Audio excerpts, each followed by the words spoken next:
நான் ஒரு வார்த்தை யூஸ் பண்ணுவேன். இங்கே மெடிக்கலில் வந்து யூனிவர்சிட்டி எக்ஸாம்ஸ் வரும். இந்த 1 இயர் முடிச்சோடனே அந்த 1 இயரோட எண்டில் எப்பயுமே வருஷம் எக்ஸாம் வரும். அப்போ ஒரு வார்த்தை எல்லாரும் யூஸ் பண்ணுவாங்க. I disappeared for 1 month, I disappeared for 2 months and completely ப்ரிப்பேர்டுன்னு சொல்லுவாங்க. நாங்கள் 1 மாதம் எங்கேயுமே வெளில போக மாட்டோம். நான் ரூம் அவுட்டே நவர மாட்டோம். அந்த அளவுக்கு ஃபுல் 1 month, 2 month, 1.5 month உட்காந்து ஃபுல் ஃப்ளெஜ்டாக படிச்சுட்டே இருப்போம்.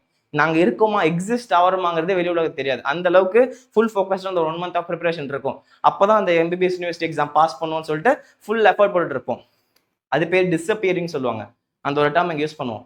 ஸோ நீங்கள் அடுத்த நீட் 2026 வர வரைக்கும் டிஸப்பியர் ஃப்ரம் எக்ஸ்டர்னல் வேர்ல்ட் இப்படி ஒருத்தர் இருக்கானே தெரியாத மாதிரி உட்காந்து படிச்சுட்டே இருங்க. கண்டிப்பாக உங்களால் சீட் எடுக்க முடியும்.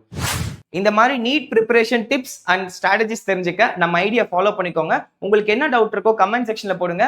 And for more NEET related contents என்னோட channel NEET strategies in Tamil யூடியூப்ல சப்ஸ்கிரைப் பண்ணிக்கோங்க. அதை செக் அவுட் பண்ணுங்க. தேங்க்யூ.